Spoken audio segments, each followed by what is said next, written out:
adventure and food lovers. Today we have a very special episode.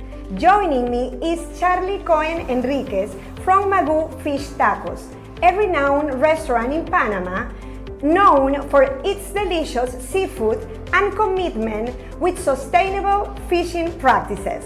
Stay with us.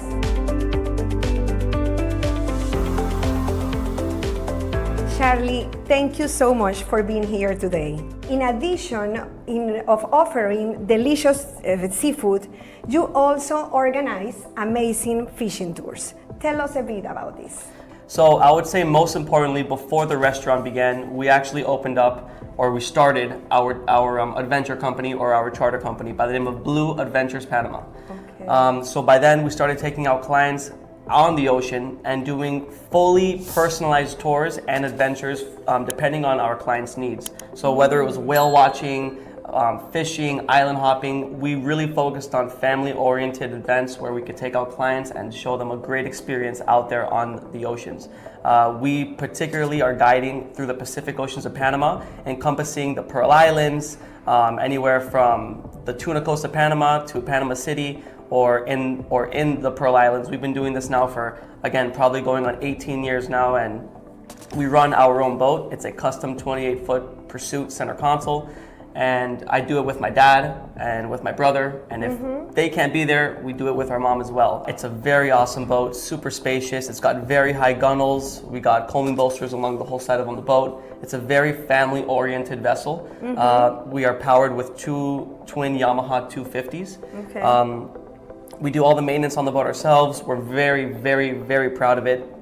And we love taking out families, especially kids and younger kids that haven't had the opportunity to go out and see what Panama has to offer. We are professionals at creating those experiences for those families, whether it's a small or big family, or the hardcore fishermen. We try to make it all happen, but while at the same time showing them what Panama has to offer.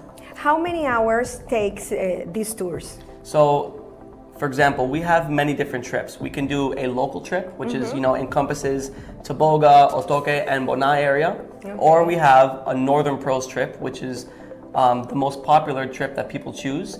That encompasses Isla Pachequilla, Pacheca, Bartolomé, Contadora, Saboga. Normally, we like to go to areas that are a little bit more uninhabited, okay? We also have a Southern Pearls trip, which encompasses Pedro Gonzalez, San Jose. There's a lot of cool things going on in those islands right now. We have the possible next Ritz-Carlton that's also being done in Pedro Gonzalez Island. We have the Pearl Island project, which is gorgeous. And that's all happening right now live in Panama. Yeah. But most importantly, it's also deciphering those two trips. So we have a Northern Pearls trip and we have a Southern Pearls trip. Pedro Gonzalez and San Jose, that's located a little bit more south of the Pearls. Typically that, clients that want to go fishing and do like the hardcore experience, we recommend Perla Sur or the Southern Pearls, where we can go catch sailfish, dorado, yellowfin tuna, big amberjack. Yeah. And right from where we're fishing, in only about another 30 to 45 minute run, you're already back on the island, very close in. We can tie up to the nice marina there, stay at their facilities, and it tends to be a very exquisite experience. And between that and San Jose with Hacienda del Mar, we always offer our clients a variety of options, which is very nice to have. Nice. Charlie, why would you say Panama is a top destination for fishing enthusiasts? Well, nowhere else in the world do you have the Pacific Ocean and the Atlantic Ocean so close to each other. Typically, if we have a very strong north wind blowing, which comes in the dry season, we typically tend to stay on the Pacific side of Panama, where we're, again, fishing the Pearl Islands, the Bay of Panama. However, when the south wind comes in and we have the winds blowing from the Pearl Islands up towards Panama City, we can be protected on the Atlantic side and have an amazing fishery for wahoo, blue marlin, barracuda. The drive from Panama City on the Pacific side to Colon on the Atlantic side could maybe take you up to maybe an hour and a half at most. Wow. And to be able to fish both sides, both the Pacific side and the Atlantic side at the same time frame in one country is exquisite. You can really tackle all species that you want to in the world right here in Panama. Tell us a bit about your family and the inspiration behind Magu Fish Tacos. Well, so just to start, my family on my father's side has been here in Panama for over 150 years. Wow. We've always been amantes del mar, people who love the ocean. We've always been very passionate on sustainability, on education, and on sharing good experiences with our clients that have the opportunity to go out with us on the ocean. I am a family of five, or we are a family of five. Okay. I am the youngest of two older brothers, Aaron and Ben, and my mom, Carlos and Linda Henriquez. We originally moved back here, our family, about 19 to 20 years ago. I was born in Colorado. My parents grew up going to Southern California, where we first experienced our first fish taco, doing road trips from Denver, Colorado and Evergreen, Colorado, all the way to Laguna Niguel, California, and really getting that nice, warm, cozy feeling of what it is to have a nice fish taco in your hand.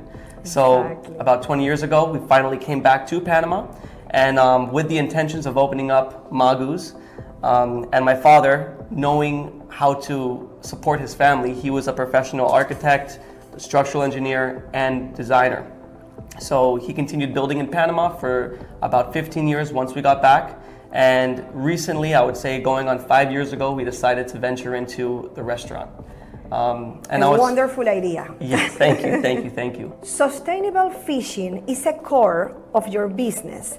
How do you implement these practices in your restaurant? I would say first and foremost, we really focus on catching the majority of the fish that we serve at our restaurant, okay? We particularly serve fish and poultry, so no four-legged animals, but pretty much anything from smoked fish, grilled fish, to grilled chicken or smoked chicken. But when it comes to sustainability and how it relates to the fishing, we do the majority of the fishing that runs the restaurant.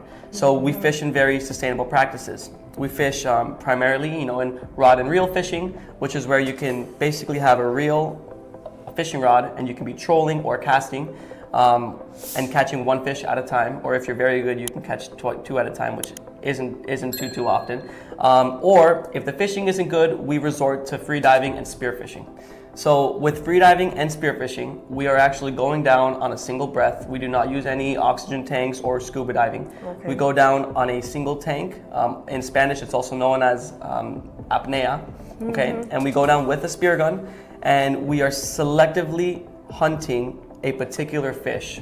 Okay, this art of spearfishing seems and is trending to be the most selective and sustainable form of fishing that there is. When you go down and you're looking for a particular fish, you are not just shooting whatever, or you're not getting whatever fish is going for your lure. Yeah. You're actually going down, hunting one fish, and you're not disturbing anything else.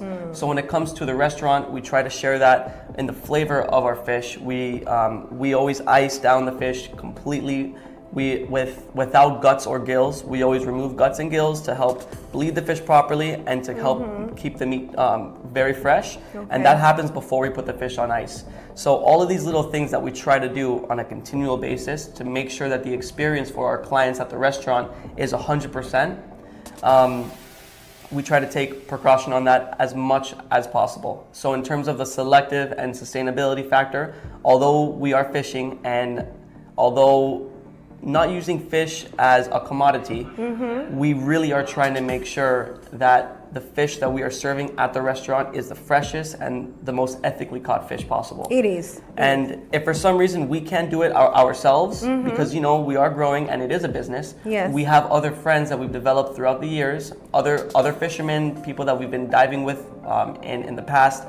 We are now starting to create a movement of people that are fishing for us in the same selective and sustainable manners as well. Because at the end of the day, we can't do it all. But we are trying to build that relationship with other people that can help us sustain our one super awesome, cozy restaurant. Charlie, I have noticed that many of your staff are from the Kuna community. Is there any particular reason for this? Absolutely. So before I say anything, before I say or call them my staff, we consider them our family. They're the ones that help us day in and day out. We have a very small group. We don't have many shift changes. I really appreciate the work and the effort that they've done for my family and for my business. Although we're there every day, very hardworking, loyal, and we couldn't do it without them. So we really appreciate that. I want to make that clear. Nice. Secondly, yes, when we first started the restaurant, and I give all of this credit to my dad. You know, my dad's really been the one that's designed this whole concept. I am sitting here today Next speaking time with you. you have to bring your dad. I will bring him. But you know, I'm sitting here today speaking, but I speak for him as well. You know what I mean? Like, I wouldn't be here if it wasn't for him. Of course. Or Aaron Enriquez, my other brother as well. So I really appreciate them as well. And this is a big family thing, and I appreciate being here today, but I speak for all of them. I know. Okay. What I do want to say though is in terms of that aspect, yes, when we started the restaurant, my dad has a very big philosophy on supporting local. Okay, whether you're supporting a local business or whether you're supporting a local product, you know, it's very important to always source locally first. No matter where you are on this world, there's always good local resources that you must go to first. It is the respectful thing to do. When it came to our staff or our family, my dad really decided that he wanted to have people of the ocean. Okay, our food is based on, again, fish, you know, ceviches, smoked fish dip. Not that they had any recipes that we were interested in. You know, these are all family recipes, so it's not that we were looking for someone who knew how to cook these meals. Okay. These are all family recipes, and of course, they have added their little touches here and there. But these are all family recipes that we've been doing since we lived in Colorado. And actually in Jamaica too. That's a whole nother story. But Jamaica, Colorado, the States, anyways. A big mix. But my dad wanted people of the ocean, and who better to represent our people of the ocean than the Kuna community? Everything at Magu tastes so fresh.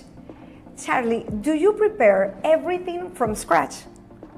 Yes, everything that we have in the restaurant, besides, you know, the sodas that we sell, is made from scratch. We get a fresh produce every single day, of vegetables, of pretty much vegetables, because, you know, we are obviously catching the fish. Everything that we do, we try to keep in-house. It's very, very important to us. Everything from, you know, down to our black beans, you know, everything. The guacamole. The guacamole with the Hass avocado, that's very important, you know. Yeah. If there's no Hass avocado, my dad says no to the guacamole. So everything we make in-house, from scratch, desde cero. Why do we do it? It's very important. We are doing quality control every day. You know what I mean? We're always in on the back kitchen. Sometimes when everything is made from scratch, there tends to be a different level of consistency depending on the day. But our goal as a restaurant, we always want to do better every day, but it's very important to keep things consistent. So when people come back, they always expect what they had last time. And obviously, we want it to be better, but sometimes you want it just to stay as consistent as possible to maintain quality. We squeeze close to 500 to 1,000 limes a day sometimes. Wow. Just to have that fresh produce for the ceviche, for the cocktails, everything. So we really, really try to keep it in-house. You know, people might think of, well, you're crazy to be doing that. But we've chosen this it's your passion. We've chosen this as a passion. So our goal is to stay consistent and to always do better every day. And like my dad says, he goes, 100% o quédate en casa. Así es. That's what he says. Magu is very popular among the foreign community living in Panama. And I know that you like to share a lot with your clients. What are their impressions? The beautiful thing about Panama is that it's only just begun. I know that there's a lot to be done, and I know that, you know, you guys as well are doing a lot of very cool projects. But if we really look, you know, relatively, Panama's right now still booming. You know what I mean? Like, we are just, as big as we are, we have only just begun with what is to come in Panama. So I think that if you take Panama back 19 years ago or 20 years ago, it's not the same Panama, clearly, that we are in today. So if you were to ask me this question 20 years ago, I'd say, yeah, Panama's a cool place. It was still great for opportunity, very good firm opportunity. But if you ask me again today, I would say it's still in that same opportunity, or it's still very good for opportunity. I think that there's a lot of very cool projects being done. I think Ocean Reef is It's beautiful. It's beautiful, but very important for what Panama needed. My dad, who used to grow up going to, Monty's Marina in the States, he lived that experience. So when we see a nice marina like that, although we can always do better, there's always things we can always improve on. When we see these stages that have come into it in Panama, it's very important. Then when you continue to go down Panama coast, there's a new project, Margaritaville, that is on Chama Banks, or what we refer to as Chama Banks as I'm surfing, yeah. I grew up there surfing. I wasn't always a big time surfer, I was more of like the diver, but my brothers and my brother's friends, they used to go surfing there all the time. So I was always like a little kid surfing on the beach with them. And back then, it was like empty. I mean, there was a couple houses there, but nothing.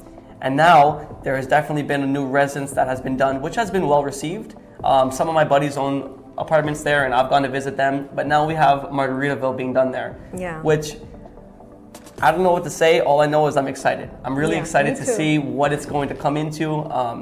I'm definitely going to be going there. But when you look at different places like this, there's definitely iconic moments that are being done in Panama. Margaritaville, that comes from the US. So when they come into Panama, it is definitely attracting people. People are excited to see what's going on in Panama. It works all around. For someone like me, who has a background of fishing, of diving, of Sperry's or sandals and fishing shirt, it's really cool to see these things coming up, you know what I mean? Because it's part of a cool lifestyle. And it's interesting because at the same time, people are very surprised when they come here. Whenever I pick people up from the airport, they come down and they literally tell me, they're like, Charlie, but aren't there like monkeys? Aren't there like monkeys in the trees here? I'm like, there are monkeys in the trees, but they're like, this city is bigger than my city back home. And no one really gets how big Panama's growing. Some people love it. Some people are like, it's too much, but it's growing, and it's a beautiful thing. So you get to have the benefits of the monkeys in the trees and the nature. But at the same time, we got to also share and experience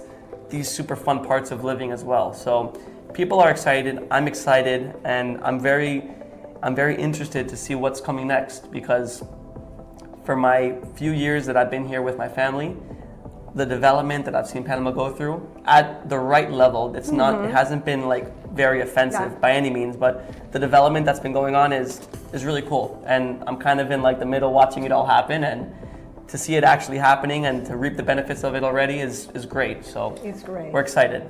Charlie, thank you so much for visiting us today. Thank you guys once again, and thank you for the opportunity, and always a pleasure.